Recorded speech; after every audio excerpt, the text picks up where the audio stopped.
सर्वशक्तिमान परमेश्वर कहते हैं, अपनी नियति के लिए तुम लोगों को परमेश्वर का अनुमोदन प्राप्त करना चाहिए। कहने का अर्थ है, चूंकि तुम लोग ये मानते हो कि तुम परमेश्वर के घर के एक सदस्य हो, तो तुम्हें परमेश्वर के मन को शांति प्रदान करनी चाहिए और सभी बातों में उसे संतुष्ट करना चाहिए। तुम लोगों को अपने कार्यों में सिद्धांतवादी और सत्य के अनुरूप होना चाहिए। यदि ये तुम्हारी क्षमता के परे है, तो परमेश्वर तुमसे घृणा कर तुम्हें अस्वीकृत कर देगा और हर इंसान तुम्हें ठुकरा देगा। अगर एक बार तुम ऐसी दुर्दशा में पड़ गए, तो तुम्हारी गिनती परमेश्वर के घर में नहीं की जा सकती। परमेश्वर द्वारा अनुमोदित नहीं किए जाने का यही अर्थ है। आमीन। आमीन।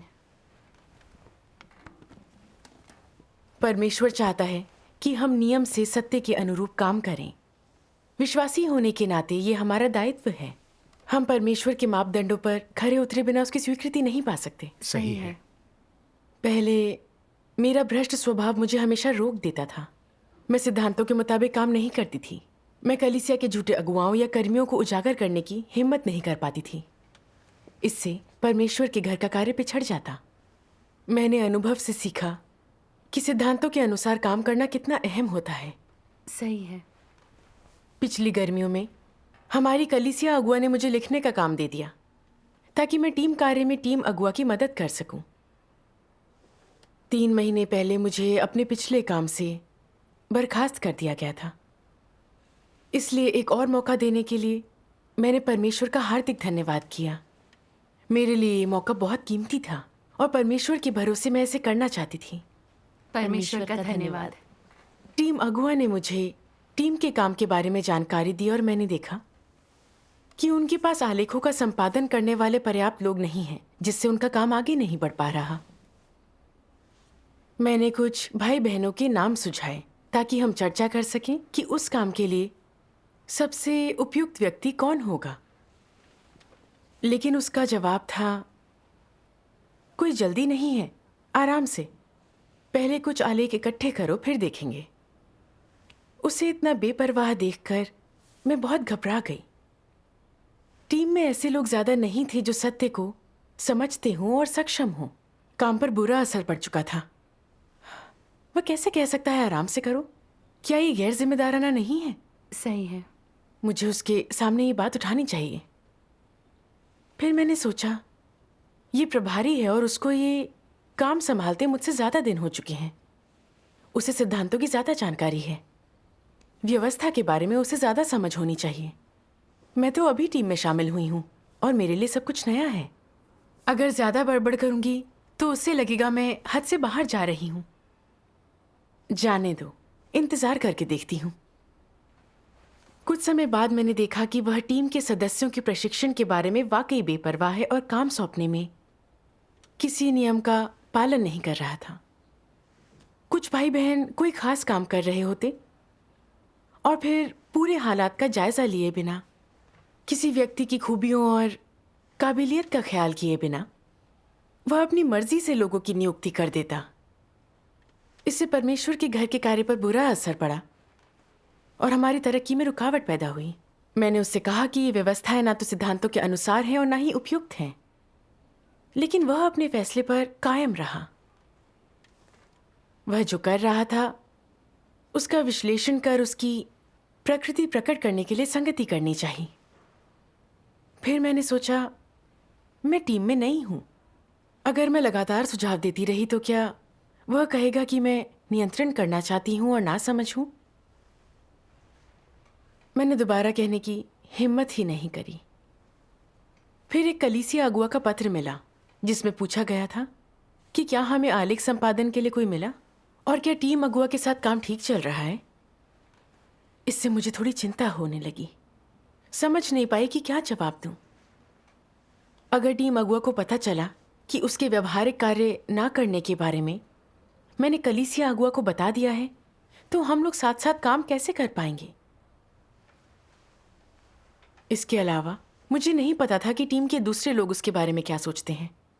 अगर मैं गलत हुई तो क्या कलीसिया अगुआ कहेंगे कि मैं मीन मेख निकाल रही हूं, पक्षपात कर रही हूं? लेकिन अगर मैं नहीं बोली तो मुझे लगेगा मैं परमेश्वर के घर के हितों का ध्यान नहीं रख रही हूं। बहुत सोच विचार के बाद मैंने फैसला किया कि पहले उसके बारे में दूसरों के विचारों का पता लगाऊंगी। मैं पत्र का जवाब बाद में भी दे सकती हूँ। एक दिन मैंने भाई यांग को एक सभा में देखा। उसने बताया कि वह कई महीनों से टीम में है और उसने टीम अगुआ को कभी भी बहुत जिम्मेदार नहीं देखा। वह कभी भी समय पर काम की खोज खबर नहीं रखता है। वह ना तो लोगों का मार्गदर्शन करता, ना उन्हें सिद्धांतों की जानकारी देता। ऐसे कुछ जरूरी आलेख भी थे जो उसने लोगों को समय रहते नहीं सौंपे। वह दूसरों की समस्याओं के बारे में वाकई लापरवाह है।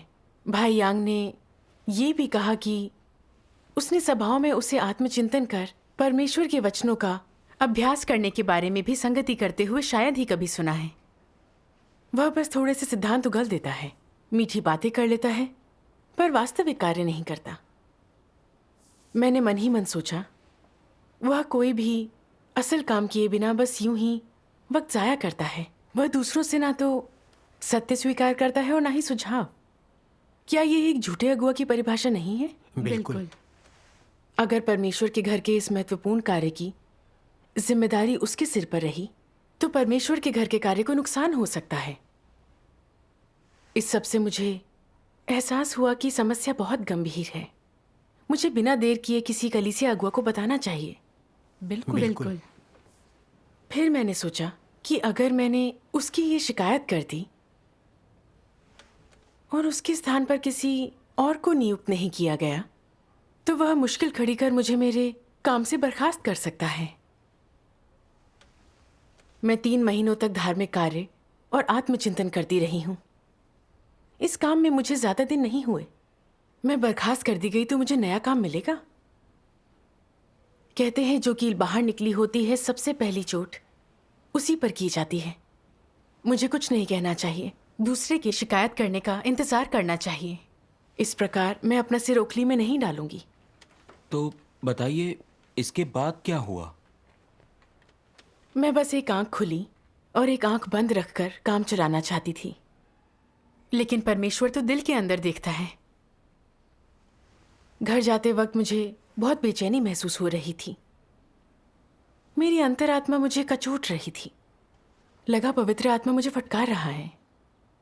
मैंने परमेश्वर से मुझे प्रबुद्ध करने की प्रार्थना की। प्रार्थना के बाद मुझे परमेश्वर के ये वचन याद आए। तुम कहते हो कि तुम परमेश्वर के बोझ के प्रति विचारशील हो और कलीसिया की गवाही की रक्षा करोगे, लेकिन ऐसा किया किसने? खुद से पूछो, क्या तुम उसके बोझ के प्रति विचारशील रहे हो? क्या तुम उसके लिए धार्मिकता का अभ्यास कर सकते हो? क्या तुम मेरे लिए खड़े होकर बोल सकते हो? क्या तुम दृढ़ता से सत्य का अभ्यास कर सकते हो? क्या तुम में शैतान के सभी दुष्कर्मों के विरुद्ध लड़ने का साहस है? क्या तुम भावनाओं को किनारे कर मेरे सत्य की खातिर शैतान को उजागर कर सकोगे? क्या तुम मेरी इच्छा को स्वयं में पूरा होने दोगे? सबसे महत्वपूर्ण क्षणों में क्या तुमने अपने दिल को समर्पित किया है? क्या तुम ऐसे व्यक्ति हो जो मेरी इच्छा पर चलता है? मेरे पास इन सवालों का कोई जवाब नहीं था। मैं सच में बेचैन थी। मैं हमेशा परमेश्वर की इच्छा के प्रति विचारशील होने और कलीसिया के कार्य को कायम रखने की बातें करती, लेकिन जब सत्य का उल्लंघन हुआ, परमेश्वर के घर को नुकसान पहुंचा, तो मैंने सिर्फ अपने हितों का सोचा।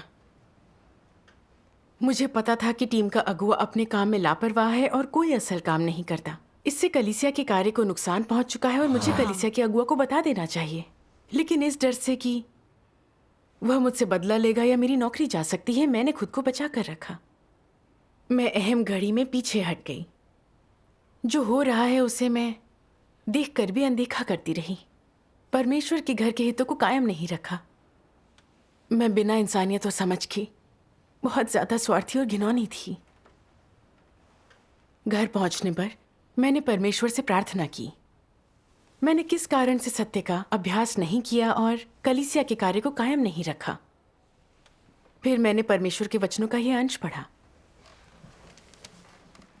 ज्यादातर लोग सत्य का अनुसरण और अभ्यास करना चाहते हैं, लेकिन अधिकतर समय उनके पास ऐसा करने का केवल संकल्प और इच्छा ही होती है।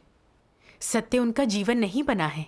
नतीजतन जब लोगों का सिद्धांतों का उल्लंघन करती बुरी शक्तियों या बुरे काम करते दुष्टों, झूठे अगुवाओं और मसीह विरोधियों से सामना होता है, तो परमेश्वर के घर के कार्य को नुकसान उठाना पड़ता है और परमेश्वर के चुने गए लोगों को हानि पहुंचती है। वे डटे रहने और खुलकर बोलने का साहस खो देते हैं। जब तुम्हारे अंदर कोई साहस नहीं होता तो इसका क्या अर्थ है? कि तुम डरपोक हो या बोलने में अक्षम हो, या फिर ना समझने के कारण तुम बोलने का साहस नहीं करते। इनमें से तो कोई नहीं। बात यह है कि तुम कई प्रकार के भ्रष्ट स्वभावों द्वारा नियंत्रित किए जा रहे हो। एक स्वभाव है कुटिलता। तुम सबसे पहले अपनी सोचते हो, अगर मैंने कुछ कहा तो मुझे क्या फायदा होगा? अगर मेरे बोलने से कोई नाराज हो गया तो हमारा तालमेल कैसे बैठेगा? यह कुटिल मानसिकता है ना? क्या यह कुटिल स्वभाव के कारण नहीं है? एक अन्य स्वभाव है स्वार्थी और निकृष्ट। तुम सोचते हो परमेश्वर के घर के हित के नुकसान का मुझसे क्या लेना देना? मैं क्यों परवाह करूं? इससे मेरा कोई ताल्लुक नहीं। देख सुनकर भी मुझे कुछ करने की जरूरत नहीं। ये मेरी जिम्मेदारी नहीं है। मैं अगुआ नहीं हूं। इस तरह की चीजें तुम्हारे अंदर हैं, मानो तुम्हारे अवचेतन मस्तिष्क से निकल आई हों, जैसे वे तुम्हारे दिल में स्थायी रूप से बस गई हों। ये मनुष्य के भ्रष्ट शैतानी स्वभाव हैं। तुम वह कभी नहीं कहते हो जो तुम सोचते हो। वह सब तुम्हारे मन में पहले से संपादित है। तुम्हारी हर बात झूठ और तथ्यों के विपरीत है। वह सब तुम्हारे झूठे बचाव में अपने फायदे के लिए है। कुछ लोग झांसे में आ जाते हैं जो तुम्हारे लिए काफी है। तुम्हारे शब्द और कार्य अपना लक्ष्य हासिल कर लेते हैं। तुम्हारे दिल में यही है। ये तुम्हारे स्वभाव हैं और तुम पूरी तरह से अपने शैतानी स्वभावों के नियंत्रण में हो। अपनी कथनी करनी पर तुम्हारा कोई जोर नहीं। तुम चाहकर भी ना तो सच बोल पाते हो, ना ही दिल की बात बता पाते हो, न सत्य का अभ्यास, न अपनी जिम्मेदारियां पूरी कर पाते हो। तुम जो अभ्यास में लाते हो वह सब झूठ है। तुम सिर्फ बेपरवाह हो। साफ है तुम अपने शैतानी स्वभाव से पूरी तरह बंधे और उसके काबू में हो सकता है तुम सत्य को स्वीकार करना और उसके लिए प्रयास करना चाहो, लेकिन ये तुम पर नहीं है। तुम भ्रष्ट देह की एक कठपुतली के सिवाय कुछ नहीं हो। तुम शैतान के साधन बन गए हो। तुम वही कहते और करते हो जो तुम्हारा शैतानी स्वभाव तुमसे कहता है। आमीन। आमीन। परमेश्वर के वचनों ने मेरे धूर्त और दुष्ट शैतानी स्वभाव को बड़ी तीक्ष्णता से प्रकट कर दिया। जब शुरुआत में मैंने टीम में लोगों की कमी की बात उठाई और देखा कि टीम अगुआ को कुछ फर्क नहीं पड़ा और उसने कोई जिम्मेदारी नहीं ली, तो मैं समझ गई कि इससे कलीसिया का कार्य प्रभावित होगा। पर कुछ कहने की मेरी हिम्मत नहीं हुई कि वे ये ना कहें कि मैं हद पार कर रही हूं। फिर मैंने देखा कि वह बिना किसी सिद्धांत के लोगों की अदला बदली कर रहा है, लोगों का पेट काट रहा है और हमारे काम को नुकसान पहुंचा रहा है। मैंने हल्का सा संकेत दिया, फिर भुला दिया क्योंकि मेरे संकेत का कोई नतीजा नहीं निकला, लेकिन मैं उसे उजागर करने से डर रही थी। जब भाई यांग ने मुझे उसके बारे में और ज़्यादा बताया तो मुझे कोई शक नहीं रहा कि वह व्यवहारिक कार्य नहीं कर रहा और सच्चाई को स्वीकार नहीं करेगा, कि वह एक झूठा अगुआ है और मुझे तुरंत किसी कलीसिया अगुआ को शिकायत कर देनी चाहिए। फिर भी मुझे डर था कि कहीं वह मुझसे मेरा काम न छीन ले, इसलिए मैं बस अपने पद और भविष्य की रक्षा के लिए फिर से दुम दबाकर भाग निकली। मैं बहुत स्वार्थी और कुटिल हो गई थी। उसकी गलत हरकत देखकर उसे उजागर करने या किसी कलीसिया अगुआ को बताने की हिम्मत नहीं कर पाती थी। नतीजतन परमेश्वर के घर के काम में रुकावट पैदा हो गई। मैं शैतानी जहर के साथ जी रही थी, जैसे स्वर्ग उन लोगों को नष्ट कर देता है जो स्वयं के लिए नहीं है। बाहर निकली कील सबसे पहले चोट खाती है। जिसकी लाठी उसकी भैंस, और बाहर का अफसर स्थानीय अफसर जैसा रूप नहीं झाड़ सकता। मेरा नजरिया बहुत बेतुका था। मैं बेहद खुदगर्ज और कुटिल हो गई थी। मैं चौकन्नी थी, हर कदम फूक फूक कर रख रही थी, हर जगह अपने हित देख रही थी। मुझे इस बात का डर था कि कहीं किसी मुसीबत के लिए मैं जिम्मेदार न ठहरा दी जाऊं। मैं नुकसान उठाने के ख्याल को झेल नहीं पा रही थी। दरअसल क्या चल रहा है ये बताने के लिए एक भी शब्द सच बोलना मेरे लिए बहुत मुश्किल हो गया था। मुझ में एक झूठे अगुआ की शिकायत कर उसे उजागर करने की हिम्मत नहीं थी।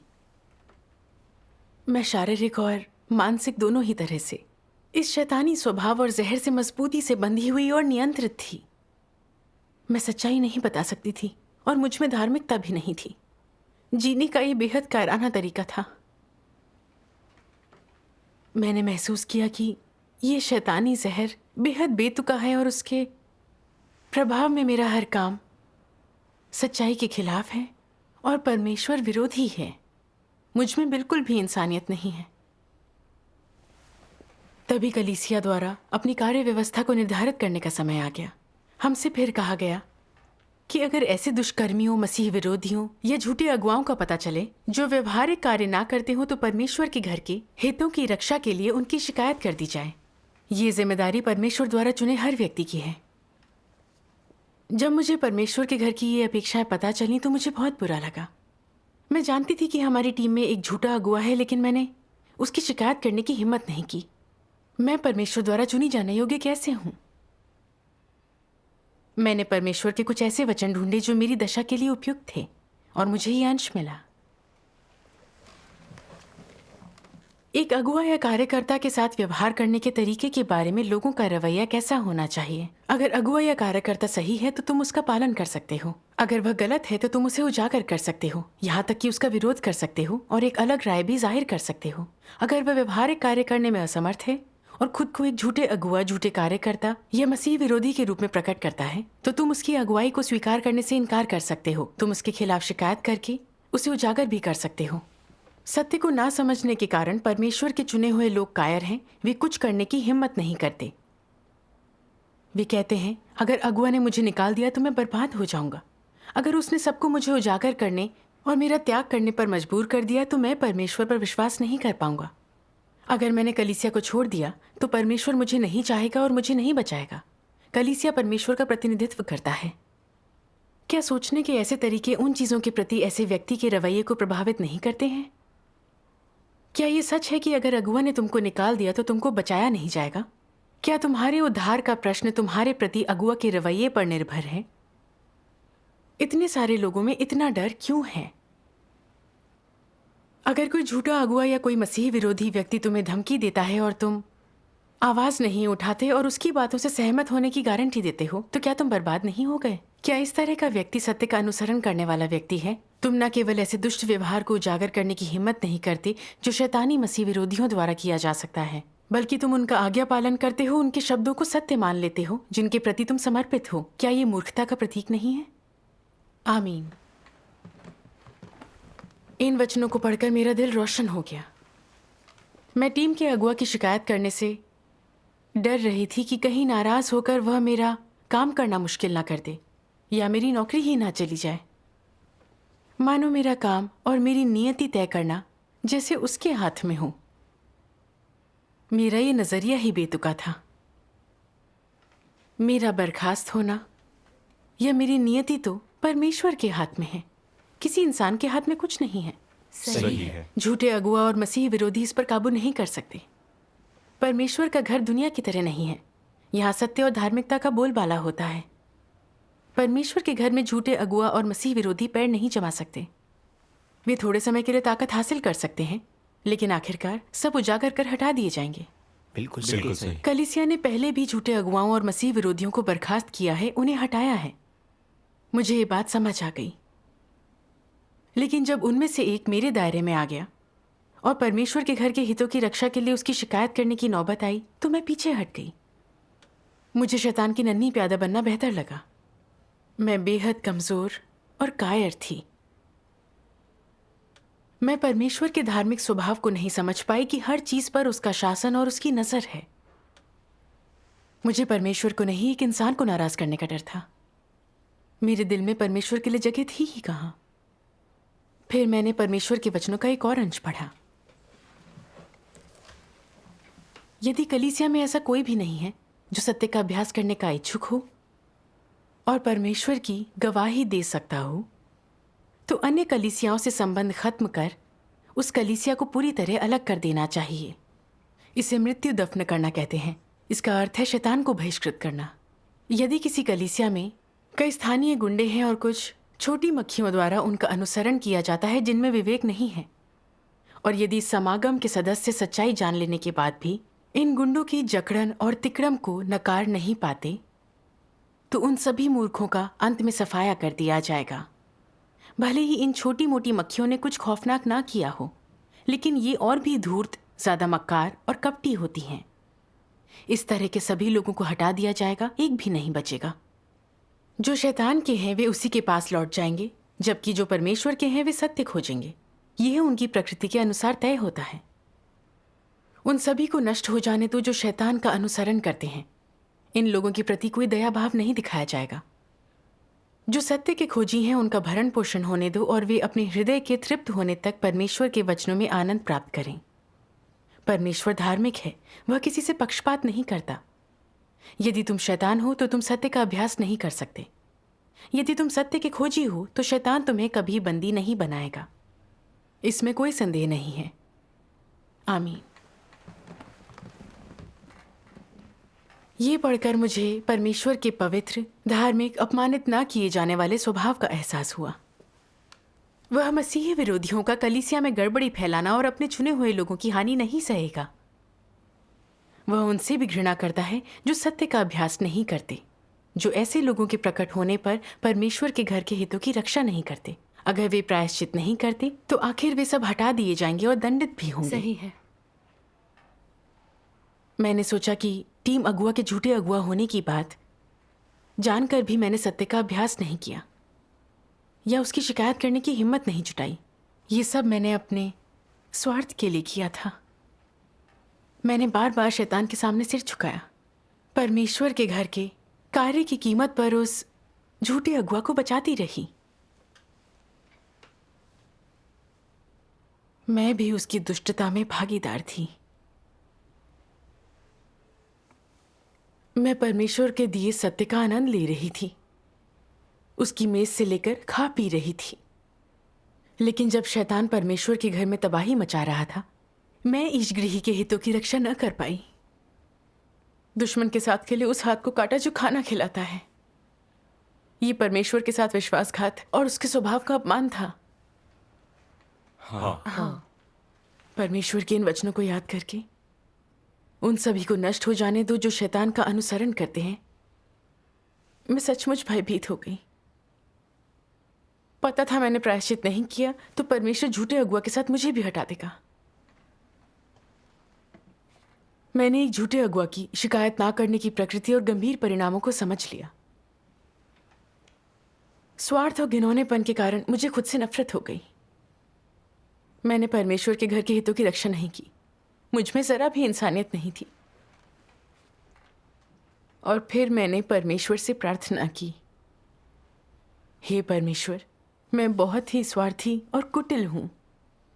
एक झूठे अगुआ की मैंने ना तो शिकायत की और ना उसे उजागर किया। मैंने उसे छिपाया और शह दी, और अपने हितों की रक्षा के लिए मैंने शैतान के अनुचर के रूप में काम किया। मुझे दंड मिलना चाहिए।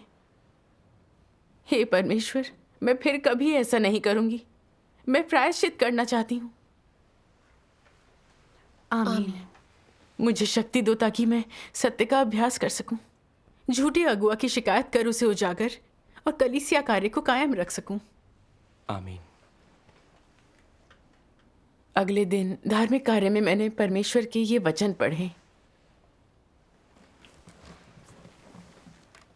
तुम्हें अपने विचारों और सुझावों का विश्लेषण करना सीखना चाहिए। जो गलत काम तुम करते हो, तुम्हारा जो व्यवहार परमेश्वर को पसंद नहीं आएगा, तुम्हें उन्हें परिवर्तित कर सुधारने में सक्षम होना चाहिए। इन्हें सुधारने का मकसद क्या है? वो ये है कि तुम अपने भीतर उन चीज़ों को अस्वीकार करो जो शैतान से संबंधित हैं और उनकी जगह सत्य को लाते हुए सत्य को स्वीकार कर उसका पालन करो। पहले तुम कपट और धोखेबाजी जैसी अपनी भ्रष्ट प्रकृतियों पर भरोसा करते थे, लेकिन अब तुम बिल्कुल ऐसे नहीं हो।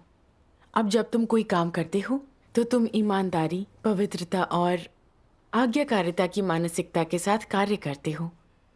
जब सत्य तुम्हारा जीवन बन जाता है, तब अगर कोई परमेश्वर की निंदा करता है, उसके प्रति कोई श्रद्धा नहीं रखता, अपने काम में लापरवाही दिखाता है, कलीसिया के काम में रुकावट या गड़बड़ी पैदा करता है, और जब तुम ये सब होते देखते हो तो तुम उस चीज को पहचान कर जरूरत होने पर उसे उजागर कर सकते हो और सत्य के सिद्धांत के अनुसार उसका समाधान कर सकते हो। आमीन। आमीन।